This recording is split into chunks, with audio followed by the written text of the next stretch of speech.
I got so much motherfucking design on right now.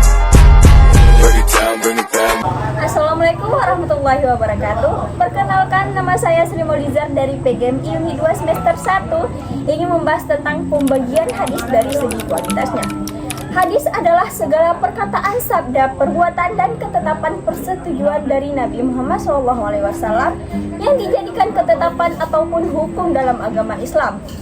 Hadis dijadikan sumber hukum dalam agama Islam selain Al-Quran, Ijma', dan Qiyas, di mana dalam hal ini kedudukan hadis merupakan sumber hukum kedua setelah Al-Quran.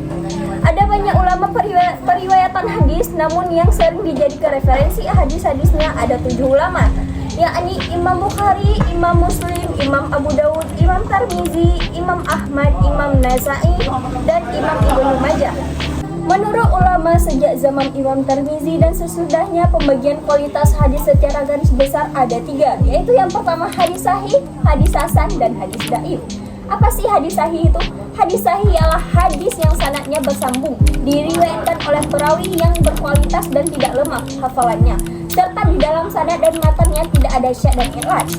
Hadis sahih ini dibagi menjadi 2. Yang pertama hadis sahih li zatihi, yaitu hadis yang mencakup seluruh syarat-syarat atau sifat hadis secara paripurna, dinamakan hadis li zatihi karena telah memenuhi semua kondisi sahih dan tidak butuh menggunakan riwayat yang lain buat sampai ke puncak kesahihannya.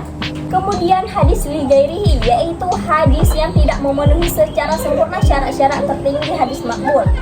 Hadis ini yang diriwayatkan melalui sanad yang lain atau sama, lebih bertenaga darinya, dinamakan hadis li ghairihi karena predikat kesahihannya diraih melalui sanad pendukung yang lain.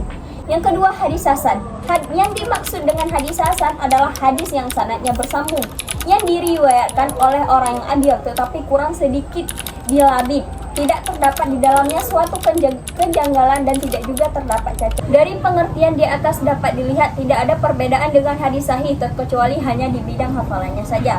Untuk hadis hasan, hafalan rawinya ada yang kurang sedikit dibandingkan dengan hadis sahih. Adapun untuk syarat-syarat lainnya antara hadis hasan dengan hadis sahih itu sama.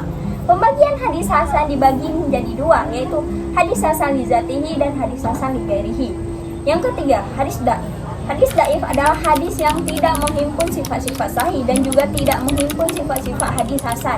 Kriteria hadis dhaif yaitu hadis yang kehilangan salah satu syaratnya sebagai hadis sahih dan hasan. Sebab-sebab hadis dhaif ditolak dilihat dari 2 jurusan. Yang pertama, kecacatan pada perawinya baik berupa keadilannya maupun kehabitannya. Yang kedua, sanadnya tidak bersambung. Pembagian hadis dhaif. Yang pertama hadis mu'allaq, yaitu hadis yang pada sanadnya telah dibuang satu atau lebih rawi secara berurutan maupun tidak. Yang kedua hadis mursal, hadis yang sanadnya dari tabi'in meloncat langsung ke Nabi. Yang ketiga hadis munqati. Yang keempat hadis mu'adlal. Yang ketiga hadis mudallas. Baiklah, hanya itu yang dapat saya sampaikan tentang pembagian hadis dari segi kualitasnya. Apabila ada kekurangan, saya minta maaf. Saya akhiri dengan wabillahi taufiq wal hidayah. Wassalamualaikum warahmatullahi wabarakatuh.